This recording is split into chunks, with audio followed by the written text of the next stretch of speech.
Bonjour à tous et bienvenue à notre webinaire très spécial et consacré à un sujet extrêmement tendance et d'actualité. Aujourd'hui, nous allons explorer un domaine qui évolue à une vitesse fulgurante et qui est au cœur des préoccupations mondiales, comme vous savez. Comment les technologies telles que l'AI et la blockchain peuvent-elles aider à renforcer la cybersécurité? C'est une question qui est tellement cruciale. C'est un sujet qui est plus que jamais d'actualité, car les cybermenaces se multiplient et deviennent de plus en plus sophistiquées. Les technologies que nous allons discuter ici sont au cœur des efforts visant à protéger nos données, nos entreprises et nos infrastructures. Mais avant de plonger dans les détails, permettez-moi de vous présenter nos experts éminents qui sont avec nous aujourd'hui pour partager leurs connaissances et leurs perspectives sur ce sujet qui est vraiment brûlant. Nous avons l'honneur d'avoir avec nous aujourd'hui Monsieur Mustapha Hidabou, enseignant-chercheur au College of Computing et directeur scientifique du Centre de cybersécurité CISA chez l'UM6P, et Monsieur Tamim Khoder, directeur chez Deloitte, Madame Oumeima Baira, senior manager chez Deloitte, et Monsieur Reda Al-Asri, manager chez Deloitte. Nous allons essayer d'aborder le maximum de points durant le temps que nous aurons ensemble. Je vais vous présenter un petit aperçu sur les points que nous allons discuter au cours de notre webinaire. Au départ, nous aborderons la récente actualité et la démocratisation de l'AI, l'intelligence artificielle. La deuxième partie portera sur les cas d'utilisation de l'AI dans la détection et la prévention des cybermenaces. Par la suite, la troisième partie traitera des applications de la blockchain pour assurer la confidentialité, l'intégrité et la traçabilité des données. Et par la suite, nous examinerons les limites et les défis liés à l'utilisation de ces technologies. Et finalement, bien sûr, on va vous présenter d'une manière globale notre programme de formation en cybersécurité, plus précisément Cybersecurity Bootcamp. Nous vous encourageons, bien sûr, chers participants, à poser toutes les questions que vous pourriez avoir tout au long de ce webinaire et nous ferons de notre mieux pour répondre à l'ensemble de vos questions. Et vous pouvez bien évidemment à tout moment poser vos questions sur le chat. Comme ça, à la fin du webinaire, on aura une session réservée aux questions-réponses pour échanger avec vous les points que vous voudrez éclaircir. Et on va enchaîner maintenant avec la première partie. Alors, comme vous savez tous, l'intelligence artificielle offre des capacités inégalées. Par exemple, traitement d'énormes volumes de données, reconnaissance de motifs et prise de décision précise. Elle révolutionne bien évidemment notre manière de lutter contre les cybermenaces. La question qui se pose ici, c'est est-ce qu'on peut commencer par présenter les nouvelles applications? Et à ce moment-là, je cède la parole à nos chers invités qui sont avec nous aujourd'hui.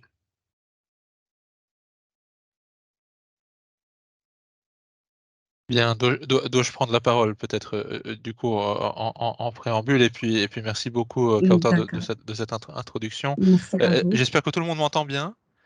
Oui, on vous entend Je, parfaitement. je, je, je me lance, donc moi c'est Tamim Khoder, je suis directeur chez Deloitte et je porte voilà, entre autres sujets notre offre donc de cybersécurité sur des sujets notamment d'intelligence artificielle, de blockchain, mais également et surtout en ce moment de systèmes industriels, d'infrastructures critiques. Et mon périmètre, voilà, je suis basé du côté de Paris. Je suis souvent à Casa. Et puis, qui sait-je, peut-être bientôt à Marrakech et du côté de Ben Guerir. Donc parce que voilà, mon périmètre couvre la France et l'Afrique francophone, voilà, pour être clair.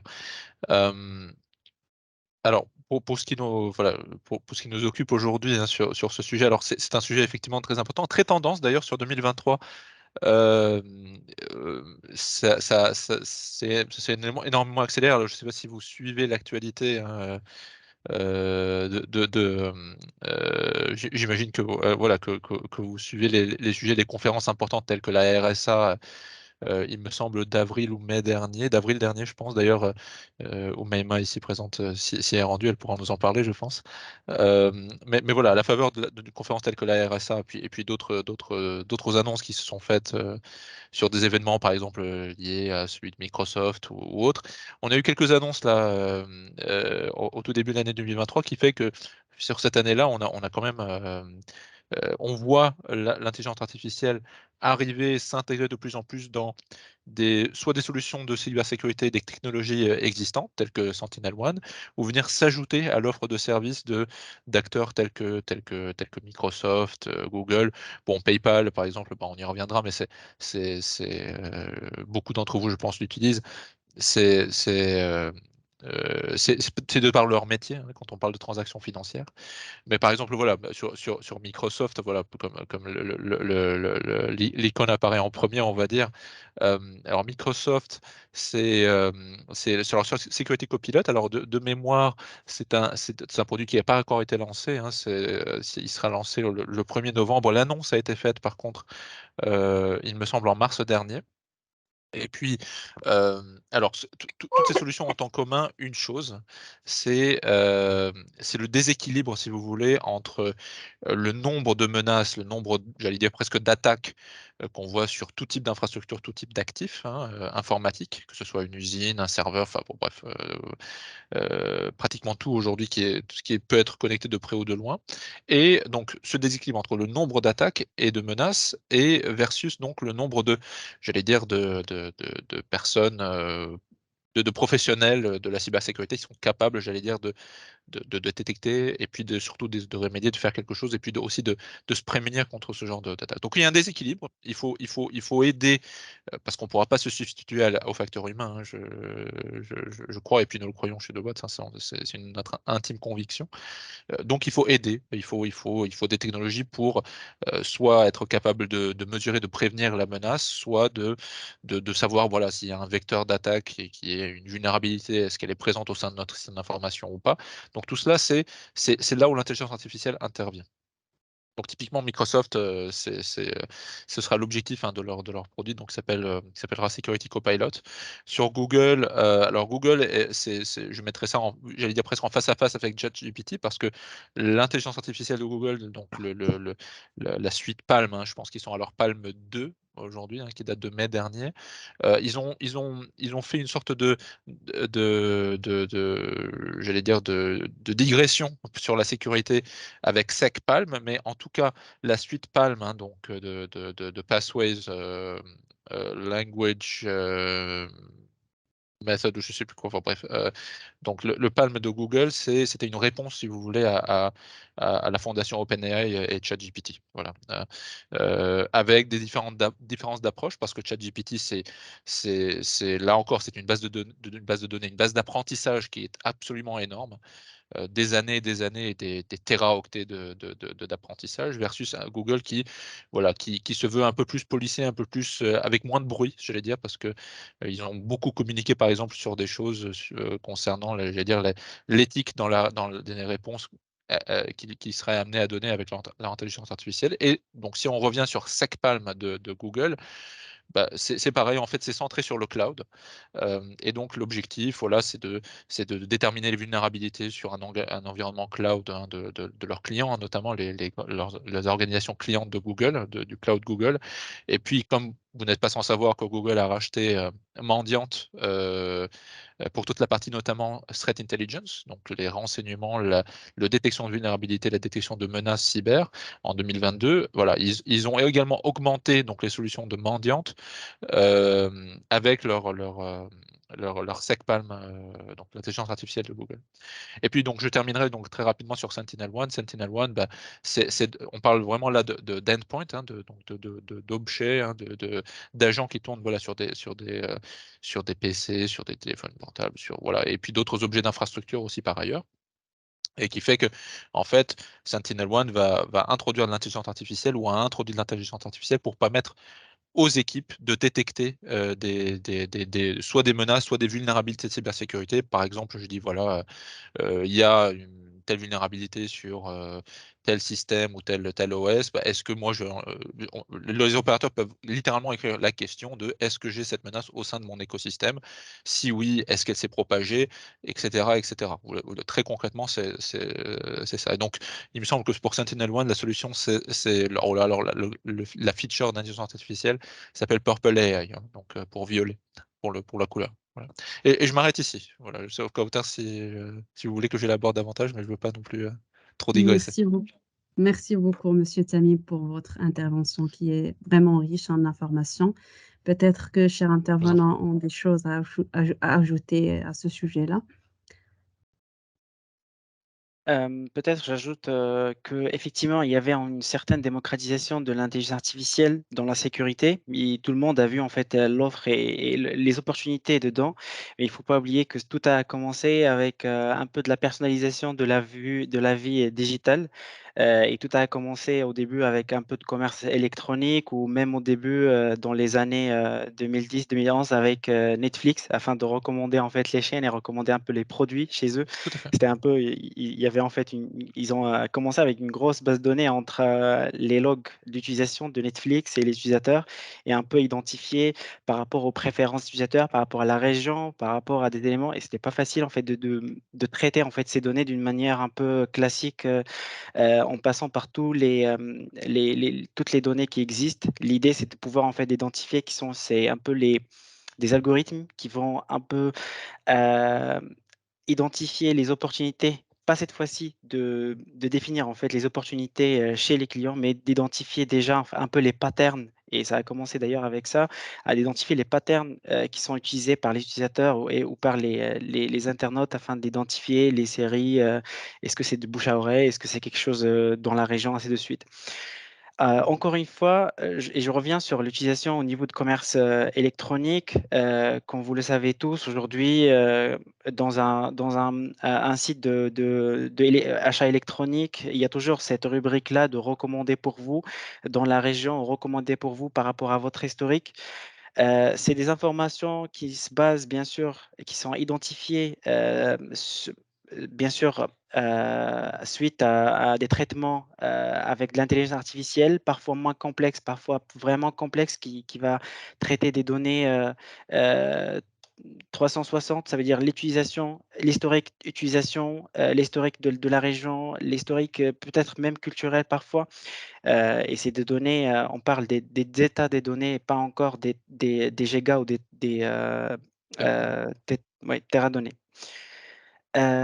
Aussi, encore une fois et comme il y a bien sûr, en fait, l'utilisation qui a commencé à grimper, en fait, du commerce électronique, de l'intelligence artificielle dans le commerce électronique, il y avait aussi une branche qui a commencé à un peu s'identifier, c'était, la lutte contre la fraude parce qu'effectivement tout le monde tout est digitalisé. On peut, bien sûr, acheter, vendre, sur internet, et du coup, il y avait en fait, de la fraude à la carte bancaire. Ça a commencé bien au début avec les YesCartes, ça fait longtemps quand même, mais ça s'est développé en fait à de la fraude, par, des tokens qui sont un peu, heu, re si on peut le dire, reconstruits à la base des tokens qui sont légitimes afin des paiements, afin de pouvoir en fait lancer d'autres paiements et du coup, à un moment donné, on ne pouvait pas en fait prévenir les attaques, cybersécurité et l'idée, c'était de pouvoir à la fois d'avoir un gros morceau de prévention, mais aussi à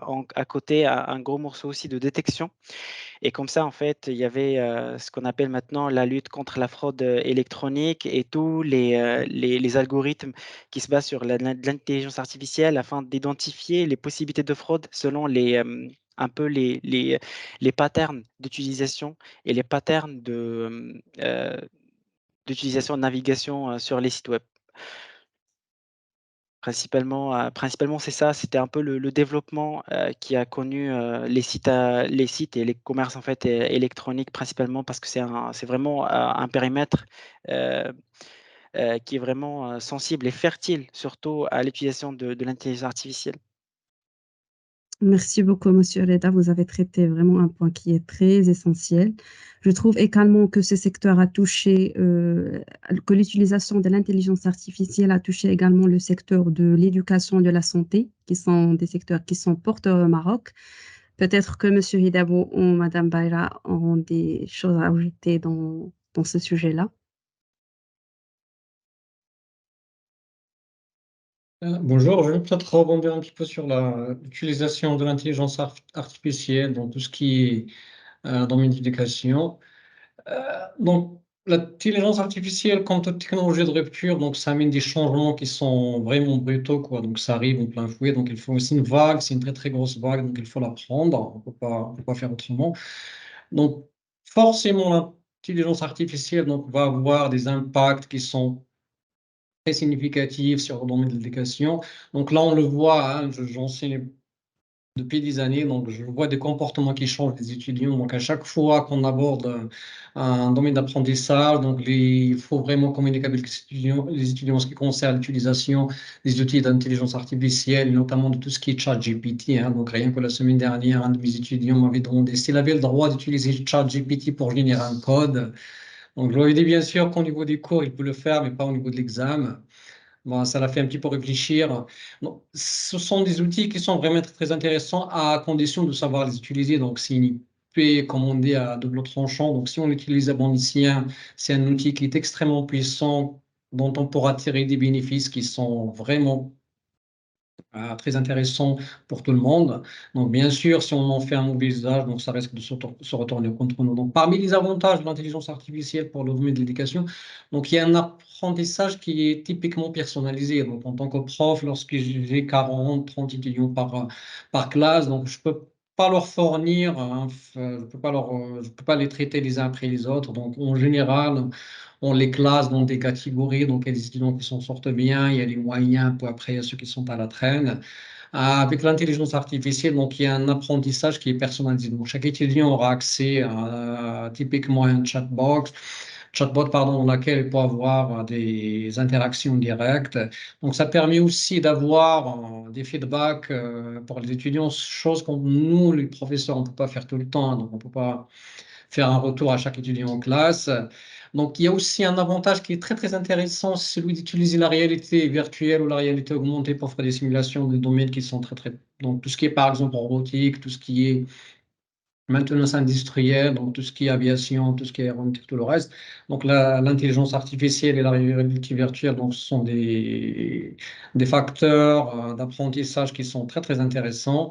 Donc ça permet aussi d'avoir ce qu'on appelle des solutions en temps réel. Hein. Donc à chaque fois qu'un étudiant a besoin de quelque chose, donc il n'a qu'à interroger un chatbot. Donc du coup il va récupérer l'information en temps réel. Donc, ça permet aussi, même si ça ne nous plaît pas forcément de le dire, donc ça permet aussi de réduire les erreurs humaines et surtout des professeurs, donc comme tout être humain, donc ça nous arrive de nous tromper, hein. Ce sont des choses qui se produisent. Donc, avec l'intelligence artificielle, donc c'est quelque chose qui permet de le réduire drastiquement, comme ce qui se fait d'ailleurs avec la conduite automatique. Donc, si on compare un petit peu un conducteur humain et un pilote automatique, que ce soit sur les avions, sur les voitures. Donc, il y a une réduction significative des erreurs. Cela dit, il y a aussi des inconvénients. Hein. Donc, peut-être qu'ils sont tout à fait communs à l'intelligence artificielle dans tous les domaines. Mais en ce qui concerne l'éducation, donc, il y a deux ou trois inconvénients qui sont majeurs et après, je vais conclure mon intervention là-dessus. Donc, il y a bien sûr aussi, hein, donc autant l'intelligence artificielle, ça permet de réduire les erreurs humaines, mais il peut aussi en commettre. Donc, ce sont des modèles statistiques qui ne sont pas fiables à 100%. Donc, il y a des intelligences artificielles qui sont à peu près de l'ordre de 70% d'exactitude. Donc, du coup, il y a un risque d'erreur qui est quand même significatif. Hein. Donc, les gens travaillent un petit peu pour réduire la marge d'erreur.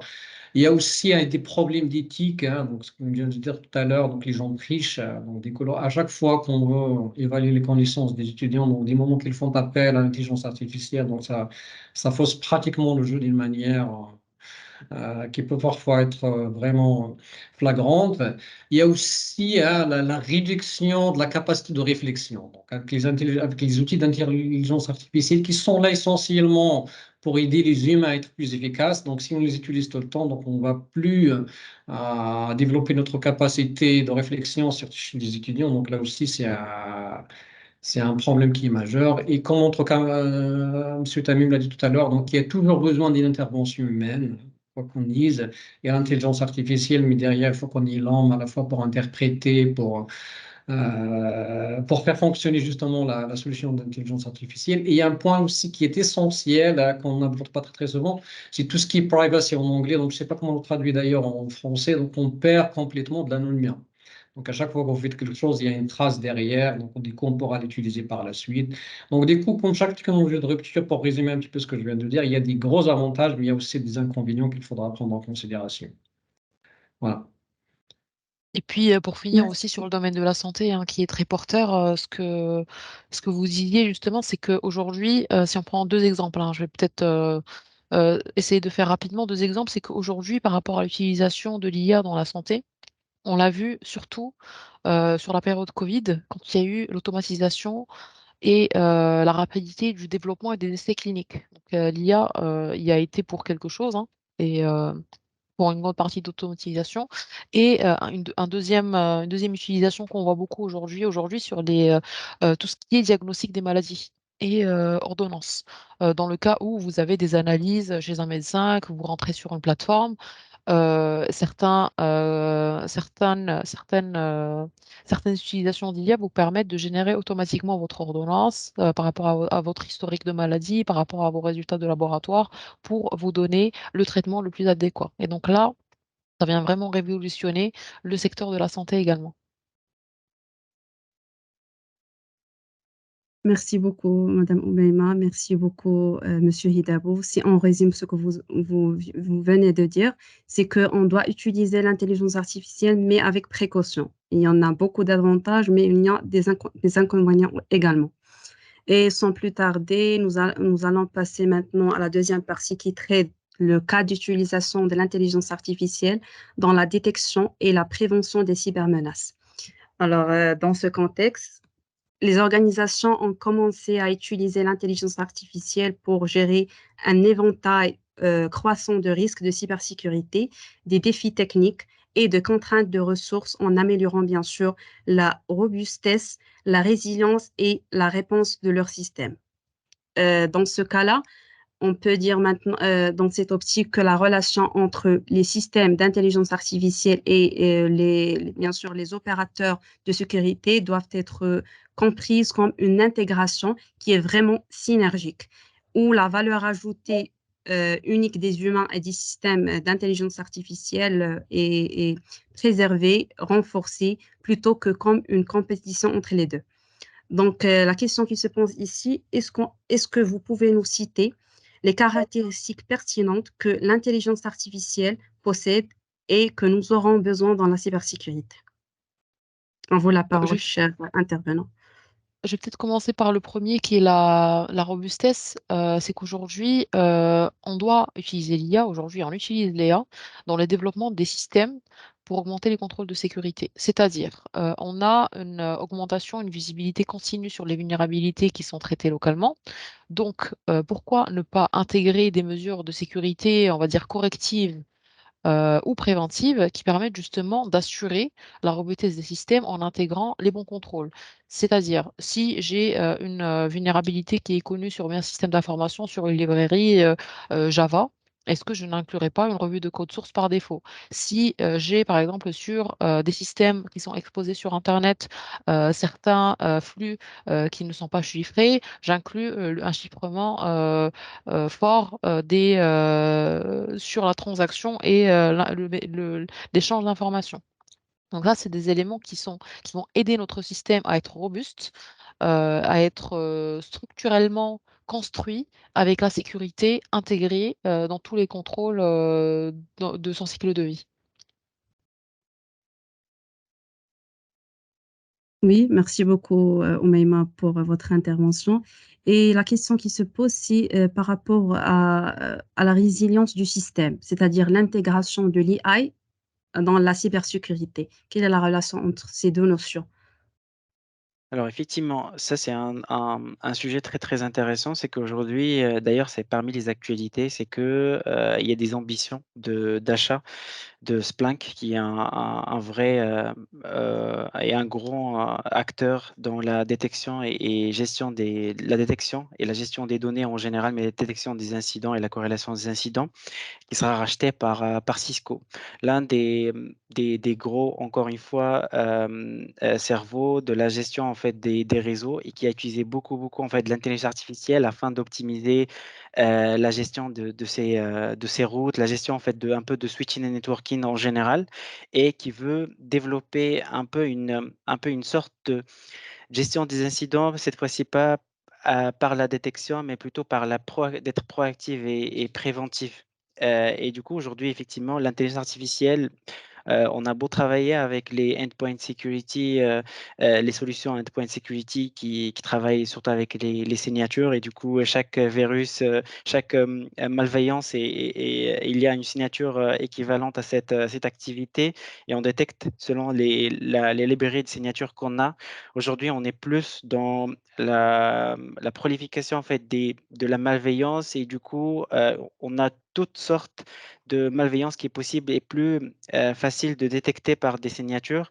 L'idée, c'est pouvoir utiliser en fait l'intelligence artificielle afin d'être plus flexible et afin d'utiliser une certaine détection selon les attitudes des utilisateurs, selon un peu les éléments, les métadatas que parfois on oublie qu'en traitant les métadatas, on peut récupérer pas mal d'informations et surtout les processus et les traitements d'intelligence artificielle qui peuvent utiliser ces métadatas afin de détecter des possibilités cette fois-ci d'incidents. Ce qui est fascinant, aujourd'hui, toujours en recherche et développement, mais qui va aboutir à parce qu'aujourd'hui, il y a la vision. Ce qui reste maintenant, c'est surtout l'habilité, d'exécuter en fait cette vision-là et on l'a vu à maintes reprises avec les rachats, avec le développement commun, les alliances qui ont été, construites entre plusieurs, acteurs majeurs de la cybersécurité et acteurs majeurs aussi, start-up, parfois même de l'intelligence artificielle qui a joué des grands rôles avec ces grandes, entreprises aujourd'hui.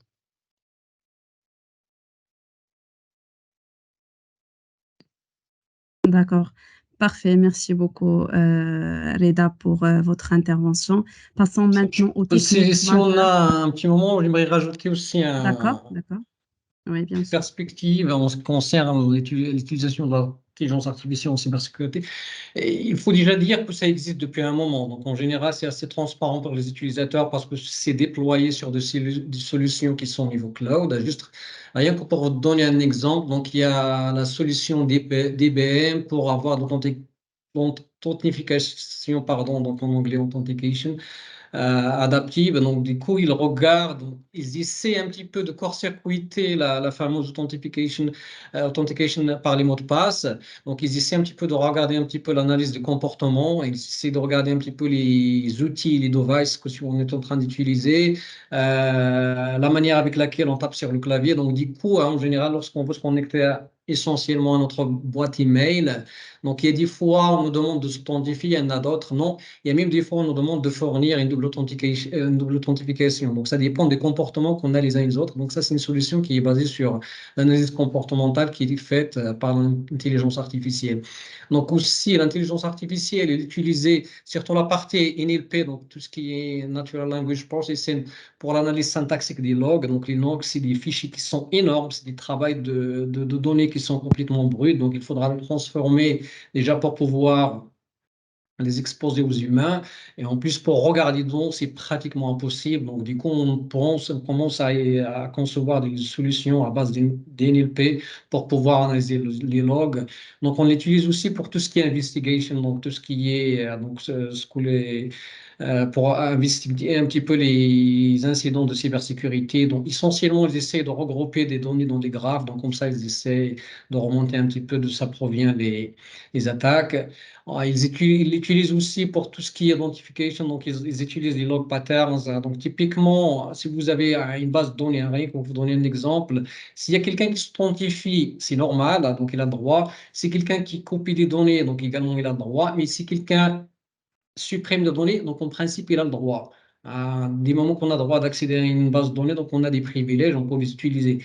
Mais si quelqu'un, par exemple, s'authentifie l'instant d'après, copie les données et l'instant qui vient juste après, donc il commence à supprimer, donc là, il y a un problème. Donc il faut qu'on regarde un petit peu ce qui se fait et ce sont des choses qui sont faites d'une manière très, très intelligente, très, très intéressante par l'intelligence artificielle. Le dernier point, c'est ce qu'on appelle le reporting en termes de cybersécurité. À chaque fois que vous subissez une attaque, donc normalement les normes gouvernementales vous obligent à faire un rapport là-dessus et les gens ne le font pas tout le temps pour des raisons, y compris par un manque de temps, parce qu'il faudra faire un rapport, il faudra l'écrire.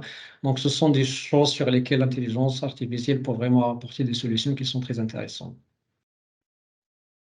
Merci beaucoup, Monsieur Hidabo. En gros, on doit avoir un suivi tout au long du processus pour avoir des résultats qui sont bénéfiques.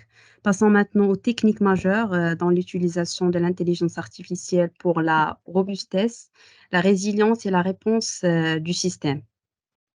Carlotta, si je pouvais me permettre juste très rapidement peut-être de D'accord. revenir, parce qu'il me semble qu'on n'a pas forcément abordé la partie réponse. D'accord, il n'y a pas de Et souci. là, il me semble que c'est juste avant. Voilà, exactement. Et donc voilà, juste pour être complet, hein, pour notre audience, des fois on peut être amené à aussi considérer l'intelligence artificielle, en tout cas sur la partie réponse, comme étant une sorte de d'augmentation ou d'intensification de l'automatisation finalement de la réponse quand on détecte soit une vulnérabilité, soit un problème sur le système d'information ou autre. Enfin, c'est excusez-moi. Et donc voilà, de ce point de vue-là, voilà, tout à l'heure j'avais dit que avec de l'intelligence artificielle, les équipes de type SOC, hein, donc Security Operations Center. Vous avez peut-être vu le nôtre donc de Casablanca. Hein, voilà, je fais sans fausse publicité, hein, de Deloitte Moroccan Cyber Center. Donc on a un SOC, on a des personnes qui sont postées derrière leur écran à voir pour nos clients ce qui se passe sur leur réseau et ou alors sur leurs environnements de manière générale. Euh, mais en tout cas, avec de l'intelligence artificielle intégrée aux outils, aux technologies qu'on utilise, demain, l'idée, c'est d'aller plus vite pour détecter, et plus vite surtout pour remédier ou isoler. Hein. Imaginez, hein, vous avez un site, je ne sais pas, pour un de vos clients à Hong Kong, vous voyez voilà, un pattern parce que l'intelligence artificielle apporte cette connaissance avec tout l'apprentissage, toutes les données qu'elle a ingérées, détecte un pattern, comme il vient d'être mentionné, donc un motif, un enchaînement d'actions ou des signatures de logiciels malveillants déjà connus par ailleurs, ou qui viennent juste d'être publiés. Donc c'est là aussi encore la force de choses comme l'intelligence artificielle, c'est qu'on est vraiment au fait beaucoup plus rapidement qu'un être humain de manière générale. On détecte rapidement, on remédie ou alors on propose des rémédiations à l'opérateur également très rapidement. Donc comment est-ce que je dois m'y prendre? Est-ce que la menace est propagée? Et qu'est-ce que je peux ou qu'est-ce que je dois faire? Voilà. Donc ça c'est la partie réponse. Voilà. Je voulais juste revenir là-dessus. Je pense on est Merci bon. beaucoup pour ce Merci. complément Merci Claude. d'information. Donc, avant de clôturer cette partie, on traite le dernier point qui est relatif aux techniques majeures dans l'utilisation de l'intelligence artificielle pour la robustesse, la résilience et la réponse du système. Peut-être que Monsieur Tamim aura des trucs à partager avec nous concernant cette partie-là.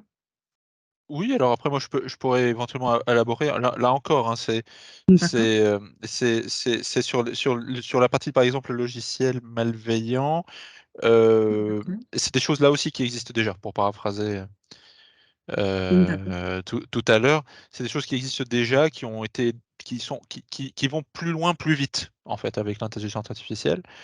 Parce qu'on a des méthodes d'apprentissage automatique, parce qu'on peut évaluer du code, des logiciels, des technologies à hauteur de milliards. Enfin voilà, quand vous d'accord, utilisez par exemple quelque chose comme Gmail, euh, vos pièces jointes sont automatiquement analysées, voilà, à la effectivement. volée, hein, et des fois vos mails sont expurgés sans que vous l'ayez demandé. Alors des fois ça peut être embêtant, mais c'est non, non, je vous assure que ma pièce jointe n'était pas un logiciel malveillant, mais bon, des fois c'est plus fort D'accord. que nous. Et puis aussi, voilà, par ailleurs, sur des choses comme la classification automatique, typiquement, par rapport à ce que vous écrivez dans un mail ou par rapport à vous avez une proposition typiquement de classification, en fait, hein, de niveau de données. Et dans certaines organisations, c'est extrêmement important d'avoir le bon niveau de classification de la donnée, selon ce que c'est confidentiel, est-ce que c'est interne uniquement, est-ce que c'est hautement confidentiel. Alors à ce moment-là, des fois, voilà, on a des systèmes de messagerie dédiés qui doivent être utilisés. Et ça fonctionne dans les deux sens, en fait. Ça fonctionne sur le sens de la protection de la donnée d'entreprise, personnelle ou autre, à la prévention de propagation de logiciels ou d'autres, voilà, codes malveillants au sein d'une entreprise également. Donc ça active de l'isolation, comme on a parlé tout à l'heure. Ça peut activer également des choses comme la suppression pure et simple, en fait, de vecteurs malveillants. Effectivement. Et comme vous savez, dans le passé, l'industrie se concentrait d'abord sur l'étiquetage et la catégorisation des logiciels malveillants. Cependant, de nos jours, les entreprises utilisent des modèles tels que la détection des menaces, machine learning, comme vous savez, basés sur les comportements. Ces modèles deviennent de plus en plus capables de détecter des attaques qui s'appellent zero day, si je ne me trompe pas. L'objectif est d'identifier le comportement d'attaque très subtil mais immuable avec une haute fidélité et un faible bruit. Dans ce sens-là, est-ce que vous pouvez nous donner des exemples, des cas réels sur ce cas-là? Oui, tout à fait. Donc, moi, je vais commencer par le premier point qui est lié justement à la prévention des menaces avancées. Je ne parle pas, on va dire, de malware ou de ransomware, qui existent, dont les signatures, sont connues. On est vraiment par des attaques ciblées, qui sont lancées, par des attaquants qualifiés, motivés, qui veulent porter atteinte à des entreprises ou à des secteurs. Donc leur objectif, bien sûr, c'est, de s'infiltrer dans des systèmes et rester cachés pendant des semaines ou des mois, le temps de pouvoir, avoir des informations, intéressantes qu'ils pourraient exposer. Donc pour, d'un point de vue, on va dire prévention, les entreprises qui vont utiliser l'IA pour examiner le trafic réseau, les comportements des utilisateurs et les journaux des activités vont possiblement pour être en capacité de les détecter avant d'avoir on va dire l'exploitation des vulnérabilités par les systèmes. Et ça peut être fait de 4 manières différentes.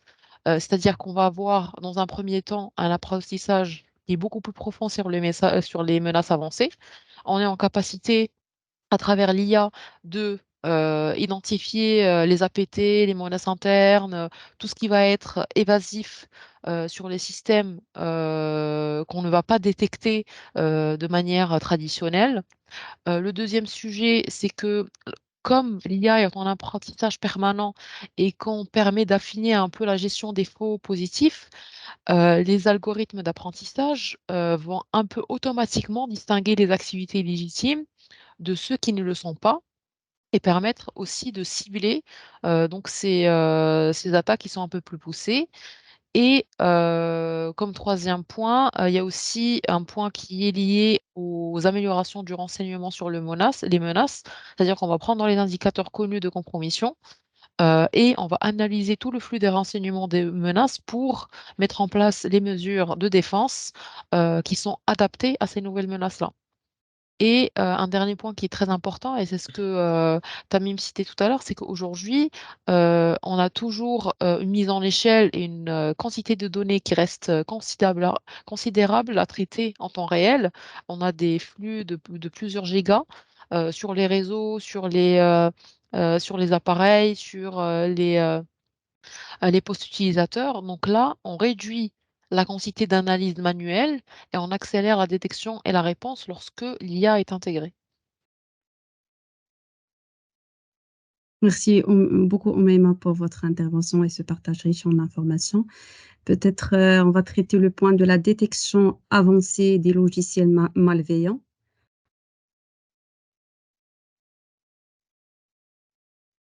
En Monsieur général, Ti- lorsqu'on parle de la détection, on se base sur les signatures, que ce soit des virus ou des worms ou des anciennes. Donc, du coup, on a un problème avec les malwares qui nous proviennent pour la première fois. Donc, on n'a pas de signature qui existe déjà au niveau des bases de données. Et du coup, on se retrouve complètement coincé si on doit le considérer comme un logiciel qui est tout à fait normal et qui doit être là, ou plutôt comme une attaque. Donc, dès qu'on utilise des outils de machine learning essentiellement, donc on essaie de construire des modèles, des classifiers. Donc, pour savoir, on utilise l'historique des techniques qui sont avancées dans ce qu'on appelle les APT, hein, Advanced Persistent Threats. Donc, c'est quelque chose qui sont sophistiqués, qui sont faits par des hackers qui sont extrêmement compétents. En général, ils sont supportés par des États dans la plupart du temps. Donc, du coup, on récupère ces informations, donc on crée ce qu'on appelle des données, donc on les normalise un petit peu, donc on les traite d'une manière tout à fait cohérente, parce que bon, il y a toujours derrière des histoires de données, donc si les données ne sont pas clean, hein, donc ça ne sert à rien de les donner à un modèle AI, donc ça ne donnera rien du tout. Donc, du moment qu'on a fait tout ça, donc du coup, on les met à des algorithmes de machine learning, surtout tout ce qui est deep learning et autres qui sont relativement avancés. Donc, ils vont nous donner un aperçu sur la probabilité qu'un nouveau logiciel, est-ce qu'il est malveillant ou pas, pas du tout. Donc, du coup, bien sûr, ça reste toujours sujet à des modèles statistiques. Donc, on va vous dire à 90%, c'est un malware, mais bon, il y a les 10% qui restent. Donc, après, c'est à l'être humain de prendre la décision si on doit laisser passer ou si on doit arrêter. Voilà. Effectivement, il y a un autre point que je voudrais éclaircir, c'est par rapport l'optimisation des flux de travail. L'utilisation de l'intelligence artificielle au- dans notre vie quotidienne au travail, par exemple, elle simplifie les tâches routinières. Vous en pensez quoi par rapport à ce sujet-là?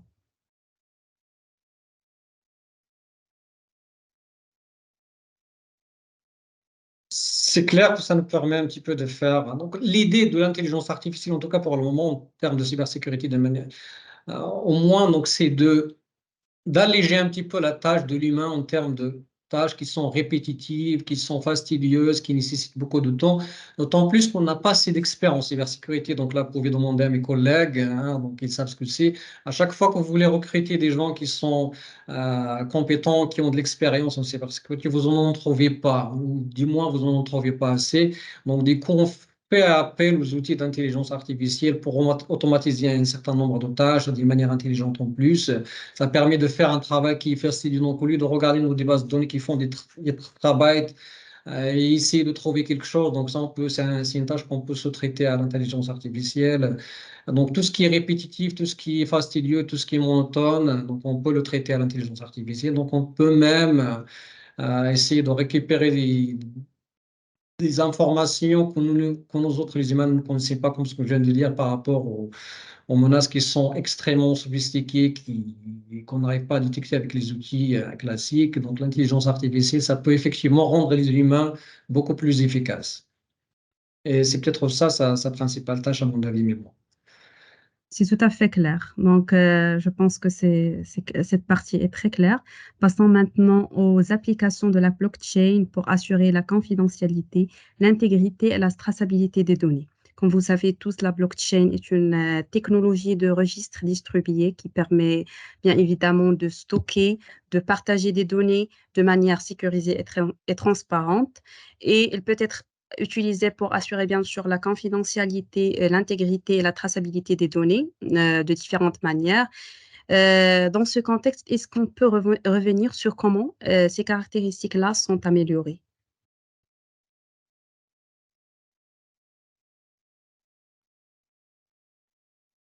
Peut-être sur la slide suivante. Allez-y, madame. Oui, effectivement. Mm.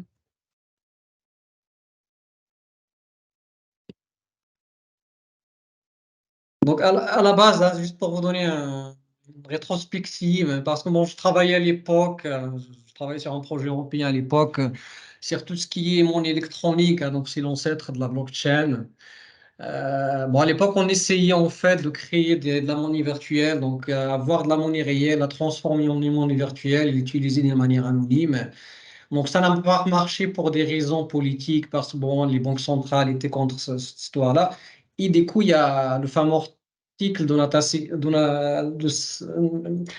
Nakamoto, hein, pardon, qui a proposé une solution pour la blockchain. Donc, la blockchain, à la base, c'est un registre qui est distribué et qui était infalsifiable. Donc, l'idée, c'est de répartir d'informations sur des bases de données qui sont un petit peu réparties sur le monde et de faire ce qu'on appelle un consensus, hein, pour les gens qui travaillent un petit peu dans le domaine. C'est ça qui va permettre de valider nos données en quelque sorte. Donc, en général, à la base, c'était des transactions parce qu'il faut rappeler que la blockchain a été créée essentiellement pour tout ce qui est monnaie virtuelle. Donc après, on s'était rendu compte qu'il y avait peut-être moyen d'utiliser cette technologie pour d'autres fins, hein, tout ce qui est smart contract et autres, mais à la base, c'est un registre qui est distribué, qui est infalsifiable. Donc, dès qu'en termes de traçabilité, il n'y a pas mieux. Donc, du moment qu'on enregistre une information sur la blockchain, il n'y a pas moyen de la défaire. Par exemple, si je retransfère de l'argent, hein, d'une manière, on va dire que c'est moi qui l'a fait ou c'est un attaquant qui l'a fait à ma place. Donc, si on veut enlever cette information, donc disons que je retransfère un Bitcoin et voilà, je veux le récupérer derrière, donc c'est pas possible à des moments. Donc, ce Bitcoin, pardon, ne m'appartient plus, ça vous appartient. Donc, si on veut inverser un petit peu cette tendance, il faudra que nous fassions une transaction inverse. Mais sinon, les informations qui sont écrites sur la blockchain, ils ne seront jamais modifiés. Et ça permet d'assurer d'une manière extraordinaire la partie intégrité. Donc, des moments, bon, ce qu'on fait actuellement pour l'intégrité des données, on utilise les fonctions d'achat, on utilise les signatures numériques, on utilise d'autres mécanismes, mais la blockchain, ça permet de le faire d'une manière transparente et quasi sûre à 100%. Donc, il n'y a pas moyen de modifier quoi que ce soit, à moins qu'on y ait une attaque de type cyber ou autre. Donc, ça, c'est des risques qui sont inhérents à la technologie. Donc, la blockchain, ça permet d'avoir la traçabilité d'une manière extraordinaire. Donc, du moment, si on prend par exemple l'historique d'un monde virtuel, donc ça appartient à M. X, il la transfère à M. Y, le M. Y transfère à M. Z, et ainsi de suite. Donc, il y a une traçabilité et personne ne peut rien faire contre cela. Donc, c'est écrit sur le registre. Donc, le registre est distribué. Donc, il y a le consensus qui permet de valider les transactions. Donc, c'est la manière interne avec laquelle ça marche. Mais bon, en termes d'intégrité, de traçabilité, c'est un moyen qui est extrêmement efficace. Bien sûr, il y a ces problèmes techniques qu'il faudra résoudre par la suite. Donc, il y a les problèmes des attaques qui sont inhérents à la blockchain. Il y a aussi la quantité de données qu'on est en train de véhiculer sur la blockchain qui commence à devenir extrêmement lourde. Donc, on essaie de trouver d'autres solutions. Mais sinon, c'est une solution qui est presque efficace pour tout ce qui est transparence et tout ce qui est intégrité des données. Effectivement, effectivement. Peut-être pour bien éclaircir ce point-là, je demanderai à Ok. Monsieur Tamim de nous donner des exemples concrets. Par exemple, l'application de cette blockchain dans le domaine de la santé, finance, etc. Effectivement, moi, j'allais me lancer, mais très bien. Vous me donnez la parole, donc ça me convient parfaitement. Donc, en clair, enfin, la blockchain, quelque part, on peut la trouver, on la trouve, j'allais dire déjà, partout où il y a besoin d'établir des liens, presque de confiance immuable, c'est-à-dire soit de stocker de manière transparente avec cet aspect de non-répudiation. C'est-à-dire, voilà, du moment où vous entrez dans une blockchain, c'est attesté par j'allais dire pour tous les participants, hein, de la blockchain. Donc dans la santé, on peut l'utiliser pour stocker des données médicales, de patients, et cetera, de manière sécurisée et confidentielle parce qu'il y a un niveau de chiffrement aussi qui est appliqué. Ensuite, dans la finance, c'est presque le b.a-ba, c'est là où on le voit presque le plus, c'est la blockchain aujourd'hui, j'allais dire au sens large, hein, pour les transactions financières et puis, l'attestation en fait, hein, des transactions financières en tant que telles. Ensuite, quand vous achetez un produit sur des sujets soit de transport, de logistique, enfin de choses comme ça, aujourd'hui, enfin, vous avez le suivi de vos flux, de vos produits, de vos achats, de vos marchandises, et cetera. Mais il y a également un aspect historique, c'est-à-dire, voilà, où est-ce qu'a été fabriqué ce produit, par qui il a été empaqueté, sur quelle palette il est passé, sur quel camion il a été, transféré d'un point A ou un point B, ou alors éventuellement quand il y a du multimodal avec le train, le bateau, éventuellement l'avion, et cetera. Donc tout cela peut être suivi sur le blockchain. Encore une fois, pour apporter cette partie confiance et intégrité en fait de la chaîne d'événements. Et aujourd'hui, voilà, ce qu'on voit aussi, là je terminerai sur ça, sur la partie gouvernementale, c'est le stockage et le partage de données, de type, soit feuille d'impôt, soit, comment dire? Registre de cadastre, identité, et cetera. Donc tout cela, l'idée, c'est de choses qui doivent être attestées dans le temps, gardées de manière intègre et transparente. C'est là où on peut voir des cas d'usage, j'allais dire, de la blockchain, mais il y en a d'autres en fait, hein, donc là, c'est juste quelques exemples.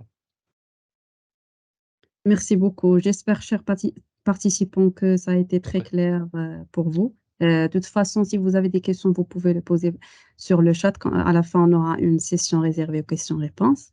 Alors, sans plus tarder, on va traiter un point qui est très intéressant. C'est par rapport aux limites et défis à prendre en compte lors de l'utilisation de ces technologies. Tout à fait, en fait, la blockchain, comme toute autre technologie nouvelle, pas mal de points, un peu des points pas négatifs, mais qui sont pas encore traités, à savoir en fait l'énergie qui est consommée, surtout que la blockchain est aujourd'hui est énergivore comme technologie. Parce que la structure est complexe et ça rejoint en fait aussi le fait qu'aujourd'hui il y a un manque quand même d'expertise à mettre en œuvre en fait ce type de technologie. Sans parler aussi de la gouvernance aujourd'hui qui est un peu manquante, en termes de comités, commissions ou même de réglementation spécifique à la blockchain, utilisation de blockchain, ce qui rend un peu, moins opérationnel et parfois, en termes de vision, moins susceptible qu'une entreprise en fait l'implémente. Mais c'est en cours en fait de discussion, de construction. C'est pas quelque chose qui va venir dans les mois peut-être, prochaines, mais plutôt dans les années prochaines.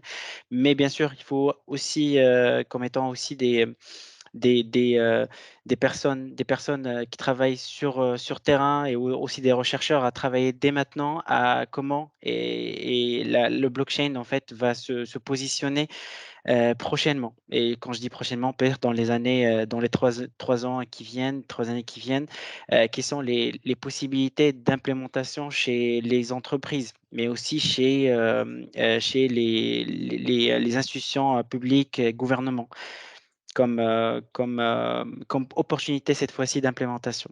Mais bien sûr, toutes ces limites-là, ils sont, en cours identifiés et qui doivent être bien sûr discutés avec les parties prenantes aujourd'hui de développement de blockchain. D'accord. Merci beaucoup, Reda, pour votre intervention. Peut-être qu'il existe aussi des limites de l'intelligence artificielle en matière de cybersécurité, n'est-ce pas? Oui, tout à fait. Comme, cette fois-ci, c'est pas uniquement spécifique à la blockchain. Quand on parle, par exemple, de la crypto-analyste, crypto-analytics, pardon. Crypto-analytics qui vient avec, tout ce qui est traitement et puissance, quantique. C'est quelque chose qui va venir, qui n'est pas spécifique à la blockchain, mais qui est spécifique à tout type par exemple, de chiffrement, qui existe sur le marché. Merci beaucoup. Cher intervenant, peut-être que vous avez d'autres informations à ajouter. Monsieur Hidabo, on ne vous entend pas. Oui, désolé, je voulais juste rebondir à ce que vient de dire mon collègue. D'accord. Donc, il a tout à fait raison, hein. Donc, il y a la cryptographie quantique, les ordinateurs quantiques qui arrivent, et si jamais on les a sur le marché, donc ce qu'on espère venir d'ici 5 à 10 ans, d'après les experts. Bon, tout ce qu'on connaît en cybersécurité, donc ça sera chamboulé, et ça concerne essentiellement la blockchain, qui, comme vous le savez, est basée essentiellement sur la cryptographie. Donc, ça aussi, il faut prendre en considération. Donc, si jamais on arrive à avoir un ordinateur quantique, donc, tout ce qu'on connaît en cryptographie, les RSA, les signatures numériques et tout le reste, donc, va tomber et toute la blockchain va tomber avec. Donc, il y a des gens, des chercheurs maintenant qui réfléchissent déjà comment faire pour switcher la blockchain actuelle en post-quantum blockchain, mais bon, c'est un sujet de recherche qui est en cours. Merci beaucoup, Monsieur Hidabo. Donc, si j'ai bien compris, il faut avoir des modalités d'utilisation relatives à la blockchain et à l'intelligence artificielle pour vraiment avoir des résultats qui sont bénéfiques. Quelles sont, à votre avis, ces modalités-là?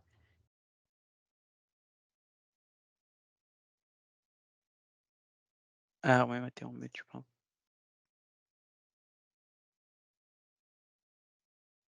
Donc, pour tout ce qui est intelligence artificielle, donc le principal défi, je sais pas, on l'avait mentionné tout à l'heure, donc c'est tout ce qui est éthique, hein. Donc, ça risque de poser un problème qui est énorme. Parce que bon, ce qu'on peut en tirer comme bénéfice de la blockchain, donc on peut l'utiliser d'une manière inverse. Donc, comme je disais tout à